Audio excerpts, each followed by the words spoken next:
신약성경 요한복음 2장 1절에서 11절까지 말씀을 찾겠습니다.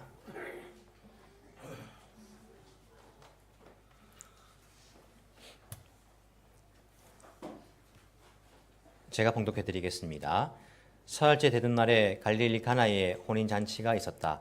예수의 어머니가 거기에 계셨고 예수와 그의 제자들도 그 잔치에 초대를 받았다. 그런데 그 포도주가 떨어지니 예수의 어머니가 예수에게 말하기를 포도주가 떨어졌다 하였다. 예수께서 어머니에게 말씀하셨다. 이자여 그것이 나와 당신에게 무슨 상관이 있습니까? 아직도 내 때가 오지 않았습니다. 그 어머니가 일꾼들에게 이르기를 무엇이든지 그가 시키는 대로 하세요 하였다. 그런데 유대 사람의 정결 예법을 따라 거기에는 돌로 만든 물 항아리 6이 놓여 있었는데 그것은 물 두세 동이들이 항아리였다. 예수께서 일꾼들에게 말씀하셨다. 이 항아리에 물을 채워라. 그래서 그들은 항아리마다 물을 가득 채웠다. 예수께서 그들에게 말씀하시기를 이제는 떠서 잔치를 맡은 이에게 가져다 주어라 하시니 그들이 그대로 하였다. 잔치를 맡은 이는 포도주로 변한 물을 맛보고 그것이 어디에서 났는지 알지 못하였으나 물을 떠온 일꾼들은 알았다. 그래서 잔치를 맡은 이는 신랑을 불러서 그에게 말하기를 누구든지 먼저 좋은 포도주를 내놓고 손님들이 취한 뒤에 덜 좋은 것을 내놓는데 그들은 이렇게 좋은 포도주를 지금까지 남겨두었구려 하였다. 예수께서 이 첫 번 표징을 갈릴리 가나에서 행하여 자기의 영광을 드러내시니 그의 제자들이 그를 믿게 되었다. 아멘. 예, 여러분 어떻게 잘 지내셨습니까? 날씨가 오늘 좀 따뜻해졌죠, 그죠? 예, 우리가 계절의 변화를 보면서 하나님의 손길을 느낄 수가 있습니다. 이 봄이 되어버리고 그리고 그 나무에서 파릇파릇한 그 잎이 나오는 것, 그 속에서도 하나님의 역사를 우리가 경험할 수 있다는 것입니다. 계절의 변화, 이 가운데서도 하나님께서 우리에게 하나님 살아계심을 보여주시는데 얼어붙은 우리의 심령도 오늘 변화시켜 주시기를 간절히 소망합니다. 제가 제 설교한 것을 잘 유튜브로 보지 않습니다. 지난주에 저희 집사람이 한번 딱 틀더라고요. 제가 처음 듣다가 너무 화가 나가지고 이런 목소리를 어떻게 듣고 앉아있냐고 당장 끄라고 그렇게 이야기했습니다. 그러면서 드는 생각이 야, 에덴교회 성도들 대단하다. 매주마다 이렇게 듣기 싫은 목소리를 듣고 있구나라고 생각하니까 감사한 마음이 새록새록 들었습니다. 하나님께서 나의 이 목소리를 통해서 여러분들을 변화시키는 것이 아니라 하나님께서 하나님의 말씀을 통하여서 여러분들의 마음을 변화시켜 주시리라 확신합니다.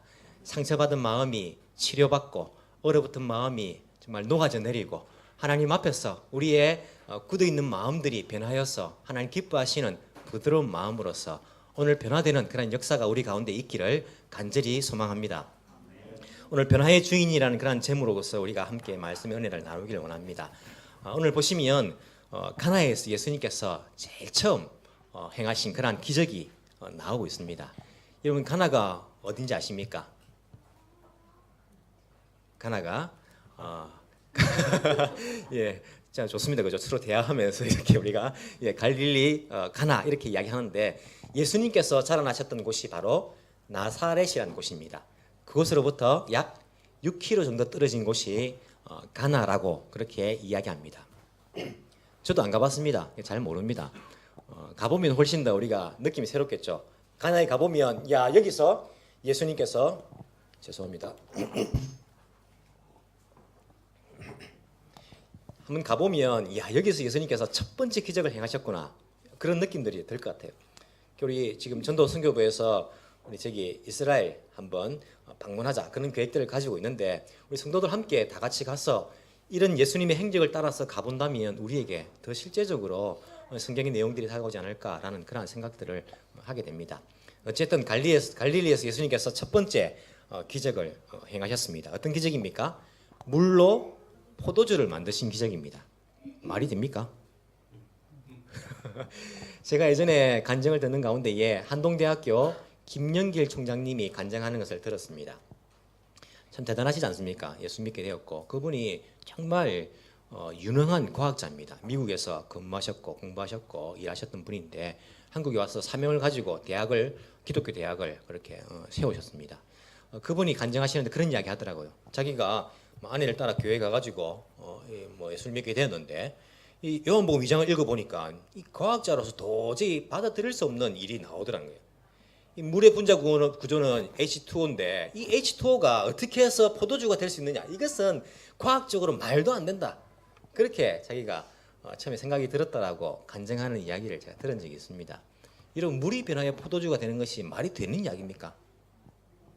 말이 안 되는 이야기 아닙니까? 그 여러분 잘 생각해 보시면요, 말이 안 되는 이야기들이 우리 주위에 널려 있습니다. 예를 들어 가지고 여러분, 이게 유리지 않습니까? 이 유리가 뭘로부터 만들어져서 유리가 됩니까? 재료가 뭡니까? 한 번도 생각 안 해봤죠? 있으니까 그냥 쓸 줄은 알았지 이게 어디서 왔는지 생각을 해봤겠습니까? 이게 원래는 모래에서 나온 겁니다, 그죠? 모래가 재료가 돼가지고 거기에 또 다른 것게 가미해가지고 나온 것이 이 유리라는 것입니다. 말이 되는 겁니까? 여러분, 모래가 이 유리가 되었다, 말이 됩니까? 지금은 그게 상식이죠. 모래 가지고 유리 만든다, 상식입니다. 왜 상식이 되냐면 실제 존재하게 되었기 때문에 상식이 된 거예요. 근데 여러분, 이 유리가 존재하기 이전에는요, 그게 말이 되는 이야기였겠습니까? 사람들이 야, 모래 가지고 유리 된다 말하면 모래가 유리가 된다니 무슨 말이야? 유리가 뭔데? 이게 말이 안 되는 이야기인데 이게 만들어졌으니까 우리가 상식으로 받아들이는 겁니다.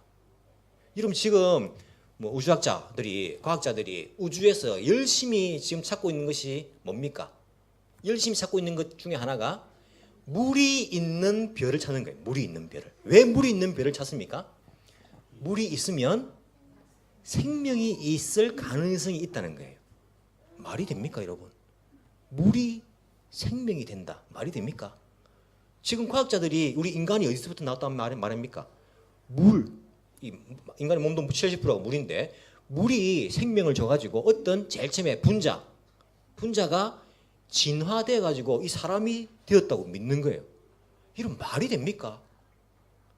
그럼 과학적으로도 물이 있으면 생명이 있다라고 이야기하면서 물이 생명을 준다, 생명으로 변화되었다, 이렇게 믿고 있는데 이 인간의 힘에 의해서 이게 어찌 보면 이 유리도 만들어지고 시계도 만들어지고 자동차도 만들어지고 하는 거 아닙니까?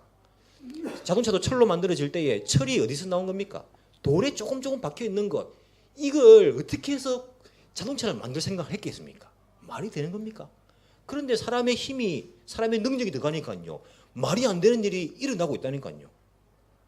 그런데 여러분, 창조주께서 물을 가지고 포도주를 만든 것, 이게 더 간단한 거 아닙니까? 이게 받아들이기 훨씬 쉬운 거 아닙니까? 사람의 힘이 가미되니까요, 이게 놀라운 일들이 일어나고 있는데, 이 정말 말도 안 되는 것들이 탄생되고 있는데, 사람의 상식으로도 물이 있는 곳에 생명이 탄생된다고 믿고 있는데, 이 창조주가 물 가지고 포도주 정도 만드는 것은 너무너무 쉬운 거 아닙니까? 이게 오히려 우리가 받아들이지 않는 것이 말이 안 되는 이야기가 아닌가, 그렇게 생각됩니다. 오늘 이 물이 변하여서 포도주가 되는 그런 역사를, 그런 기적을 예수님께서 행하신 것을 우리에게 보여주고 있습니다. 언제 일어난 사건입니까? 1절에 보시면 사흘째 되는 날. 언제로부터 사흘째 되는 날입니까? 예? 혼인잔치가 있은 이후로 사흘째 되는 날입니까? 혼인잔치가 있은 이후로 사흘째 되는 날 갈릴리 가나에 혼인잔치가 있었다, 말이 됩니까? 예, 바로 앞에 이야기가 있은지 사흘째 되는 날일 가능성이 많죠. 앞에 어떤 이야기가 있었습니까? 예수님께서 나다나엘을 부르신 사건이 나오고 있습니다. 예수님께서 제자들을 만나십니다. 나다나엘을 만나시기 전에 안드레와 빌립을 만나십니다. 그리고 안드레를 통해서 그 형제 베드로를 만나십니다.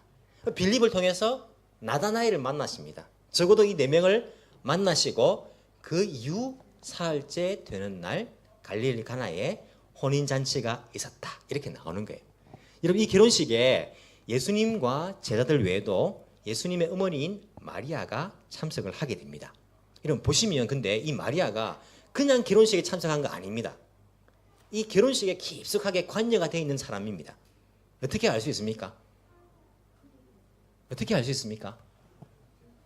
보십시오. 이 마리아가 초대를 받았습니다. 그리고 예수님도 초대를 받은 거예요.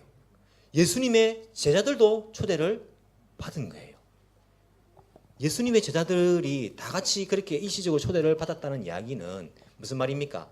예수님께서 나 혼자 못 간다, 내 제자들이 있는데 같이 가야 된다 하니까 괜찮습니다. 같이 오십시오 했을 가능성이 안 크겠습니까? 예수님께서 그렇게 말하니까 제자들이 함께 와도 된다라고 허락을 받는 거예요. 그리고 포도주가 떨어졌을 때에 마리아가 걱정을 합니다. 여러분 그냥 하객이라면요 걱정합니까? 뭐 합니까? 걱정 대신에 불평합니다. 이 결혼식이 뭐 이런데 이게 포도주가 떨어지고 먹을 것도 없고 식장이 보니까 식당이 내려가니까 뷔페도 영 뷔페됐고 이게 보니까 이게 서로 이게 그냥 손님으로 참석하면 어떻게 합니까? 손님을 참석하면 이런 포도주가 떨어졌다면 불평합니다. 불만합니다. 그런데 마리아는요 걱정하고 있는 거예요. 무슨 말입니까? 이 결혼식에 주최하는 사람과 관계가 있다는 겁니다. 그리고 이 포도주가 떨어졌을 때에 이 마리아가 하인들에게 뭐라고 말합니까? 야, 저분이 시킨 대로 뭐라도 해야 한다. 시킬 수 있다는 것은 어떤 사람입니까? 분명히 그 결혼식에 깊숙하게 관여하고 있는 사람인 것을 우리가 생각할 수 있습니다. 마리아는 이 결혼식에 그냥 하객으로 참석한 것이 아니라 관계가 있다는 거예요. 그러면 예수님도 이 결혼식에 깊숙하게 관계가 있는 결혼식인 것을 우리가 알 수 있습니다. 예수님이 언제 결혼식에 참석합니까? 어찌 보면 사적인 일이 아닙니까? 근데 예수님께서 참석하시는 걸 보면 그리고 예수님과 함께 있는 제자들도 다 와도 괜찮다라고 초대한 거 보면 아마 친척이거나 아니면 아주 관계가 있는 사람의 결혼식인 것을 우리가 알 수 있습니다. 근데 여러분 이 요한복음 2장의 말씀 첫 번째 기적의 말씀은 우리가 얼마나 많이 들었던 말씀입니까? 그런데도 어려운 부분이 있습니다. 어떤 부분입니까? 포도주가 떨어졌습니다. 마리아가 어떻게 할까 고민하다가 예수님께 와가지고 자기 아들 아닙니까? 상담합니다. 야 포도주가 떨어졌다 어떻게 하지? 그렇게 말합니다. 예수님께서 뭐라고 대답하십니까? 여자여 그것이 나와 당신에게 무슨 상관이 있습니까? 아직도 내 때가 오지 않았습니다. 여러분 읽으면서 의문이 안 들었습니까? 의문 들지 않습니까? 어디에 의문 듭니까? 여자여 여기에 의문 들지 않습니까? 저도 이 설교를 많이 들어봤거든요. 그래서 막 찾아봤습니다. 보니까 학자들도 그렇고 설교하시는 분들이 이렇게 대답하는 경우가 많습니다. 어떻게 대답합니까? 여기서 말하는 여자라는 것은 이 여자가 이런 뉘앙스가 아니라 부인을 높여 부르는 여자를 높여 부르는 말로서 사용된 단어다. 들어보신 적 있습니까? 이렇게 이제 해석하는 경우들이 많이 있는 거예요. 의문이 풀렸습니까? 그랬습니까? 그래도 안 풀리는 거예요. 어떻게 풀립니까? 여러분 만약에 여러분 아들이 와가지고 엄마한테 와가지고 여자여 하면 여러분 여자여는 좀 그러니까 부인이여 이렇게 말하면 여러분 어떻게 생각하겠습니까? 얘가 뭐 잘못 먹었나? 안 그렇습니까? 아무리 여자를 높여 부르는 말이라도 자기 어머니한테 여자여 부인이여 귀부인이여 이렇게 부르는 것은 좀 이상하지 않습니까? 근데 예수님께서 자기 어머니에게 마리아에게 여자여 이렇게 부르고 있다는 거예요. 왜 그렇게 불렀을까요? 그리고는 마리아가 지금 나를 어떻게 부르는 거냐? 이렇게 말하지도 않고 당연히 그것을 그냥 받아들이고 있는 거예요. 그리고는 일꾼들에게 가가지고 뭐라 말합니까? 무엇이든지 그가 시키는 대로 하세요 라고 이야기하고 있는 겁니다. 이런 예수님께서 왜 여자여라고 불렀을까요? 왜 여자여? 자기 어머니 그렇게 불렀을까요? 여러분 보십시오. 예수님께서 30세쯤 되었습니다. 그 전까지는 나사렛에서 사셨습니다. 어머니와 가족들과. 30세가 되어가지고 이 아들이 집을 나갑니다. 예수님께서 자고 일어나니까 갑자기 없어졌겠습니까? 마리아에게 이야기하고 나갔겠죠. 이제부터는 제가 나가야 된다고. 나갔습니다. 가버나움 가서 사셨지 않습니까? 가버나움 가십니다. 그때에 이 결혼식장에서 자기 아들을 만난 거예요. 마리아가. 자기 아들이 들어오는데 혼자 들어오는 게 아니라 이 자기 아들의 제자들과 들어오는 거예요. 그걸 보면서 이 제자들이 자기 아들을 보면서 선생님 이렇게 부르고 있는 거예요. 마리아 어떤 생각이 들었겠습니까? 마리아는요 이 아들을 가졌을 때부터 천사로부터 이야기를 들은 거예요. 이스라엘을 구원할 구원자가 태어날 것이다. 그걸 들은 거예요. 늘 염두에 있었습니다. 나의 단순한 개인적인 아들이 아니라 하나님께서 우리에게 주신 구원자라는 그런 생각들을 하고 있었던 거예요. 그렇게 자랐습니다. 그런데 이 결혼식장에서 제자들과 함께 예수님이 등장하신 거예요.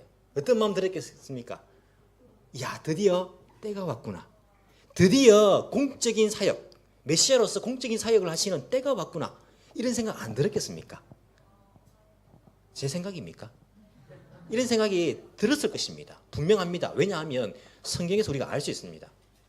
이런 마리아가 만약에 예수님이 이제 메시아로서 사역을 시작할 때 되었구나 이 생각이 안 들었다면 이 하인들에게 저분이 시키는 대로 무엇인지 하세요라고 말하지 못합니다.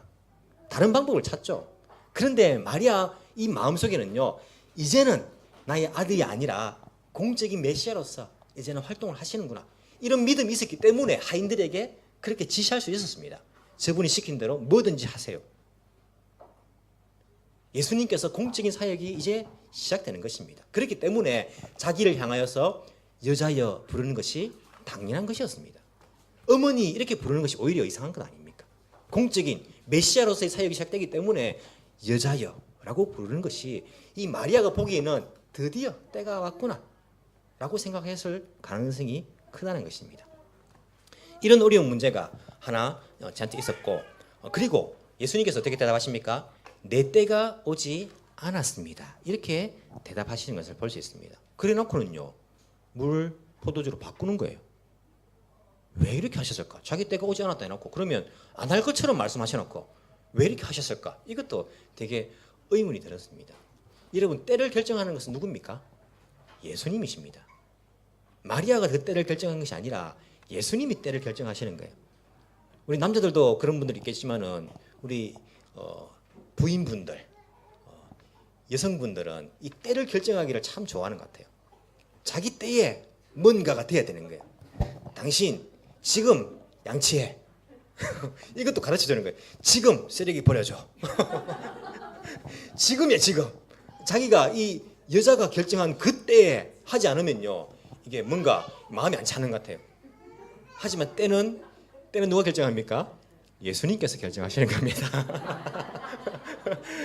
때로는 내가 결정한 그 때에 뭔가 이루어지지 않아도 우리가 좀 기다려주고 인내할 필요가 있다는 것입니다. 때는요, 예수님께서 결정하시는 겁니다. 마리아가 이때다라고 생각했을지 모르지만 예수님께서 그 때를 결정하시는 거예요. 예수님께서 공적인 사역을 시작하실 때에 자, 오늘 3월 5일 자 11시부터 내 공적인 사역 시작 이렇게 시작했겠습니까? 아닙니다. 약간 오버랩되는 그런 시기가 분명히 있었습니다. 예수님께서 언제부터 공적인 사역 시작입니까? 세례 받았을 때입니까? 아니면 광야에서 시험 받았을 때입니까? 제자들을 부르신 이후입니까? 언제 공적인 사역이 시작됩니까? 첫 번째 기적을 일으키신 때입니까? 언제입니까? 분명히 제자들을 부르시고 시험 받으시고 세례 받으시고 집에서부터 나오시고 이게 공적인 사역의 시작일 수 있습니다. 공적인 사역입니다. 하지만 어느 정도 이 시기에는 오버랩되는 시기가 아닌가라는 생각을 해봅니다. 왜냐하면 이 결혼식에 참석하는 것은 사적인 일 아닙니까? 사적인 일이지 않습니까? 그리고 가족들과 함께 그 깊이 관여된 그 결혼식에 참석하는 것. 그래서 이 시기는 사적인 일과 공적인 일이 오버랩되는 때가 아닌가라고 우리가 생각해 볼 수 있습니다. 그렇기 때문에 예수님께서는 비록 공적인 사역을 시작을 지금 할 수 있지만 그때는 마리아가 결정한 것이 아니라 바로 주님께서 결정하신 것을 가르쳐 주시고는 그리고는 이렇게 그 주님께서 그 때라고 시작하신 그 때에 이 기적을 일으켜 주시고 있는 것을 우리가 볼 수 있습니다. 그럼에도 불구하고 이 마리아는 참 믿음이 좋은 것 같아요. 왜 그렇습니까? 이런 대답을 듣고도 그 하인들에게 그렇게 말합니다. 이분이 시키는 대로 뭐든지 하세요. 이렇게 말하는 거예요. 여러분, 이 기적이 제일 첫 번 기적이라고 말하고 있는 겁니다. 이 말씀은 무슨 말씀입니까? 이전에 예수님께서 기적을 했단 말입니까? 안 했단 말입니까? 안 했다는 말씀입니다. 그럼에도 불구하고 이 마리아는요, 기적을 그전에 보지 못하였음에도 불구하고 하인들에게 이야기하는 거예요. 저분이 시키는 대로 뭐든지 해라고 그렇게 시키는 거예요. 그 믿음이 얼마나 참 좋은지 모릅니다. 예수님께서 그 마리아의 믿음에 부합해 주셨습니다. 어떻게 하십니까? 유대 사람의 정결 예법을 따라 거기에는 돌로 만든 물 항아리 6이 놓여 있었다. 유대인들의 정결 예법은 뭡니까? 먹기 전에 손을 반드시 씻어야 되는 것. 예수님 하나님께서 주신 그 율법 가운데는 이스라엘 민족들의 그런 뭡니까? 이런 그 건강을 지키기 위한 것들이 많이 들어져 있습니다. 손을 씻는 것 얼마나 참 의미가 있는 것이고 또 위생학적으로도 참 이렇게 좋은 그런 예법입니까? 손을 반드시 씻어야겠습니다. 그 물통이 6개 있었습니다. 물 2-3동이 들어간다 하는데 오늘 겐다이아쿠 보니까 이게 100리터 한 동이에 100리터 정도 들어가는 돌 항아리라고 이렇게 나와 있었습니다. 지금 이 돌 항아리가 물에 채워져 있었습니까? 비워져 있었습니까? 비워져 있었죠. 그것을 볼 때에 손님들이 어느 정도 지금 거의 다 들어와 있었다는 것을 알 수 있습니다. 결혼식이 이미 진행되고 시간이 지났다는 것을 알 수 있는 거죠. 이 물 항아리가 비어져 있었다는 것을. 거기 예수님께서 물을 채우라 이렇게 말씀하십니다. 이 종들은 채웁니다. 그리고 그걸 떠서 이 연회를 맡은 지배인에게 매니저에게 갖다 주어라 이렇게 말합니다. 종들은 그것을 뜯어서 갖다 줍니다. 그 물이 포도주로 변하게 됩니다. 그 포도주를 맛보고는 이제까지 이렇게 좋은 포도주가 있었는데 왜 내놓지 않았느냐라고 말하면서 그 잔치의 기쁨이 더하여졌다라고 이야기하면서 결론은 어떻게 짓습니까? 이 첫 번 표징을 갈릴리 가나에서 행하여 자기의 영광을 드러내시니 그의 제자들이 그를 믿게 되었다. 여러분, 기적을 행하시는 목적의 이유가 뭡니까? 하나님의 영광을 드러내기 위함입니다. 그리고 그를 따르는 자들의 믿음을 더욱더 강하게 하시기 위함입니다. 이게 기적의 목적입니다. 물이 포도주가 되어서 야 맛있네, 야 행복하네, 좋네, 야 마시라, 취해라, 우리 좋다, 즐기자 이렇게 끝나는 것이 아니라 그렇게 기적을 행하신 이유가 뭐냐면 하나님께서 살아계신 역사하신 그 영광을 드러내기 위함, 그리고 우리에게 그것을 보고는 믿음을 주시기 위함입니다. 지금도 우리가 기적을 구하는 이유는 그것이 돼야 됩니다. 주님의 영광을 내가 드러내기를 원합니다. 내가 더욱더 믿음 가지고 살아가기를 원합니다. 이런 목적으로서 우리가 기적을 구하는 것이지, 이렇게 기적을 행해가지고 내가 부자가 되고 내가 행복하게 살고 즐거워하고 기뻐하고, 그것이 기적의 목적이 아니라는 것입니다. 어쨌든 예수님께서는 이 물로 포도주를 만드신 그러한 기적을 우리에게 보여주셨습니다. 여러분, 물을 포도주로 만드시는 분은요 바로 예수님이십니다. 하인들이 아닙니다. 하인들은 물을 떠서 그냥 갖다 주기만 할 뿐입니다. 물을 떠서 갖다 주면요 그 물을 포도주로 변화시키시는 분은 바로 예수님이신 것을 우리가 반드시 기억을 해야 합니다. 이 하인들은요 걱정할 필요 없습니다. 그냥 이제 매니저에 갖다 주면 되니까 시킨 대로 하면 되는 것입니다. 때로는 그것이 의미 없다고 생각될 수가 있습니다. 이 물을 가지고 어떻게 떠다주는 것, 이 무슨 의미가 있느냐? 포도주가 필요한데 물을 떠가지고 갖다 주는 것, 물을 떠가 갖다 주고 물을 떠가 갖다 주고, 이게 무슨 의미가 있느냐라고 생각할지 모르지만은 그 물을 변화시켜 주시는 분은 바로 우리 주님이십니다. 여러분, 우리 인생 가운데에 이런 것들을 경험할 때가 얼마나 많은지 모릅니다. 저도 이게 교회에서 전도사 때부터 제가 가지고 사역을 했는데 올해가 22년째 됩니다. 전도사부터 사역을 시작해가지고 설교를 몇 번 했겠습니까? 설교를 제가 이렇게 생각해보면 적어도 1000번 이상을 설교한 것 같아요. 그때마다 이런 생각이 들 때가 있습니다. 무슨 의미가 있을까? 내가 하는 일이 무슨 의미가 있을까? 이 맹맹한 물을 떠다가 나눠주는 것처럼 무슨 의미가 있을까라고 생각 들 때가 있습니다. 제가 일본에 온 지 이제 4년 반 되지 않습니까? 일본 영혼을 사랑하고, 그리고 일본에 정말 하나님께서 원하신 교회를 세우기 위해서 그런 마음을 품고 왔습니다. 내가 4년 반 동안 한 것이 과연 무슨 의미가 있을까? 나를 통하여서 도대체 얼마나 많은 사람들이 변화되었는가? 얼마나 많은 믿지 않는 사람들이 예수님 믿게 되었는가? 생각해보면 이 물을 떠다가 퍼나르는 것처럼 내 이 하는 일이 무슨 의미가 있을까? 이럴 때가 있다니까. 이런 생각이 들 때가. 하지만 내가 변화시킨 건 아닙니다. 주님께서 변화시켜 주시는 것입니다. 저는요 물을 떠서 그냥 나눠줄 뿐입니다. 이 맹맹한 물, 이 물이 무슨 의미가 있을까 할지 모르지만은 이것을 떠다 저는 그저 순종할 뿐입니다. 변화의 주인은요 주님이십니다. 여러분들은 그런 생각 들 때가 없습니까? 아기를 키우면서, 저도 아이를 3명 키웠지 않습니까? 제가 키운 게 아닙니까? 제 아내가 어쨌든 같이 협력해가지고 키웠지 않습니까? 아이를 키울 때요 제가 옆에서 보니까 의자분들 정말 그 마음속에 드는 어려운 가운데 한 가지가 무엇입니까? 육체적으로 힘들기도 하지만은 그 마음에 드는 생각들, 나는 뭐 하는 사람인가? 나는 애만 키우는 사람인가? 내 인생은 어디 있는가?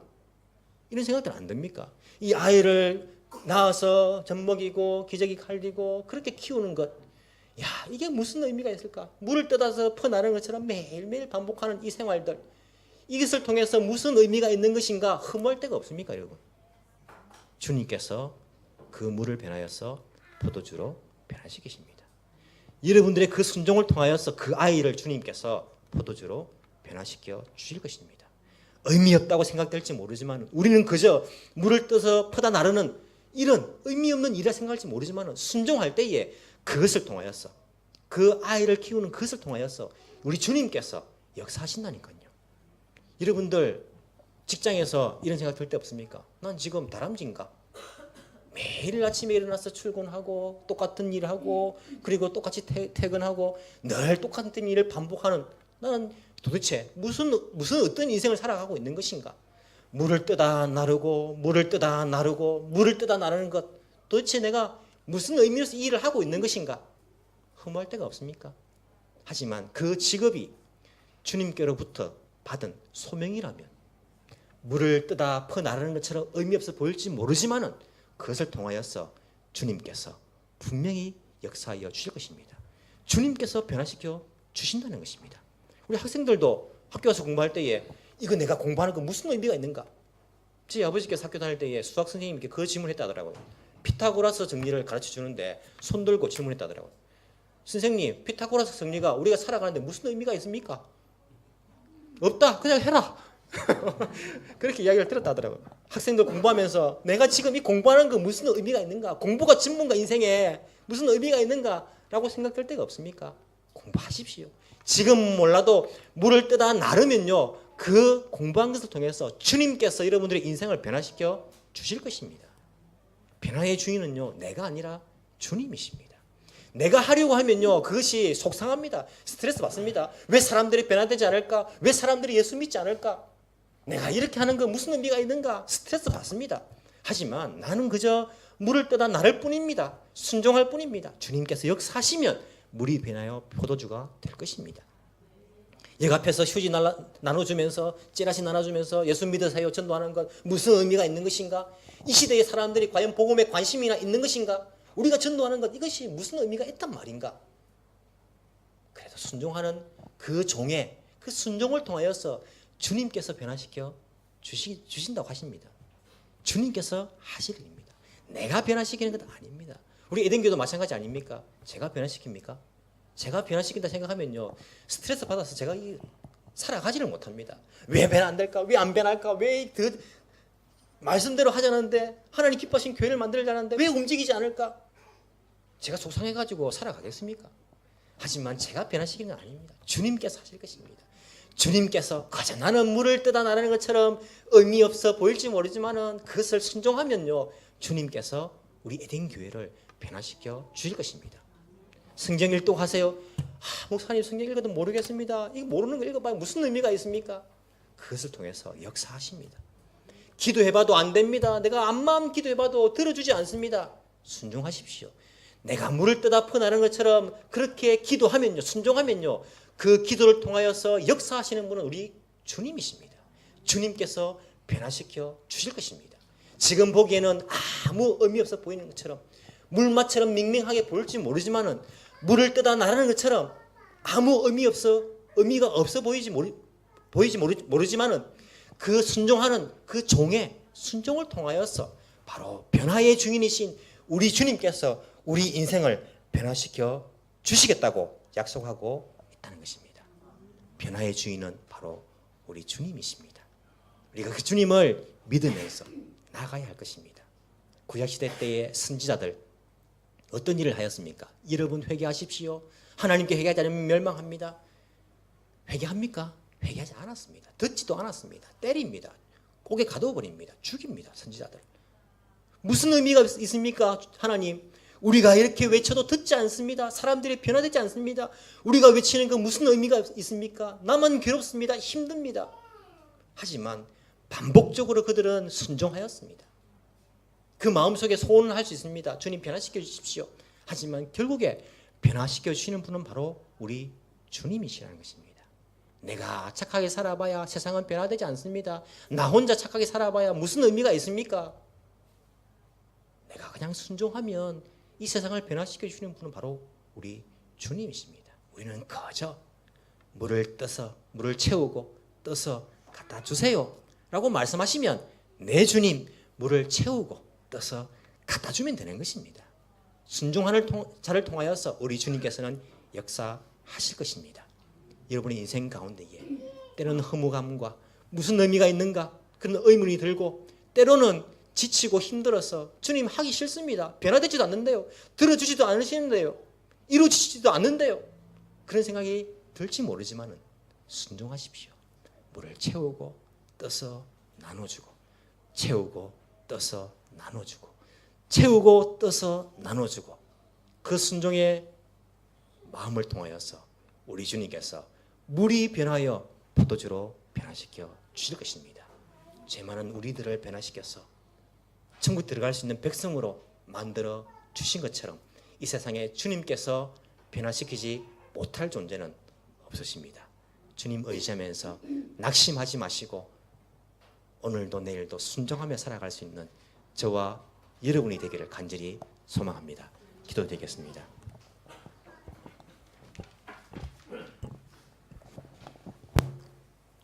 사랑이 많으신 하나님 아버지, 감사합니다.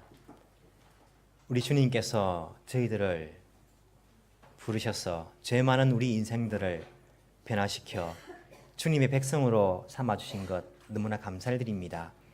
주님, 우리가 변화될 수 있는 그러한 존재였습니까? 말도 안 되는 일이 일어났습니다. 하나님의 독생자 예수 그리스도가 십자가에 죽으시는 일들이 일어났고 그 일을 통하여서 우리 죄인들을 변화시켜 주신 것 너무나 감사를 드립니다. 주님, 나도 변했는데 우리 주님 말씀을 우리가 의지하여서 변화시켜 주시는 그 주님을 믿고 의지하면서 우리 시대 살아가면서 물을 채우고 떠서 나르는 순종의 종들이 다 될 수 있도록 주께서 은혜 베풀어 주옵소서. 저희들은 그저 순종할 따름입니다. 우리가 변화시킬 수 없습니다. 나 자신도 내가 변화시키지 못하는데 우리가 누구를 변화시키겠습니까? 주님, 우리의 마음을 내려놓고 우리는 그저 주님의 말씀에 순종하며 나아갈 수 있는 그러한 자들이 다 되게 주께서 은혜 베풀어 주옵소서. 이 시간 우리 가운데에 상처받은 자 있습니까? 주님, 변화시켜 주옵시기를 간절히 바라고 남나이다. 우리 마음속에 죄악을 품은 자 있습니까? 주님, 깨끗하게 변화시켜 주옵시기를 주여 간절히 바라고 원합나이다. 인생이 허무하여서 힘들어서 지쳐있는 자들이 있습니까? 주님, 새 힘으로 변화시켜 주옵시기를 주여 간절히 바라고 원합나이다. 주의 말씀이 우리에게 힘이 될 수 있도록 도와주시고 주님의 그 위로가 우리에게 큰 은혜가 될 수 있도록 주께서 이 시간 우리의 심령을 변화시켜 주옵시기를 주여 간절히 바라고 원합나이다.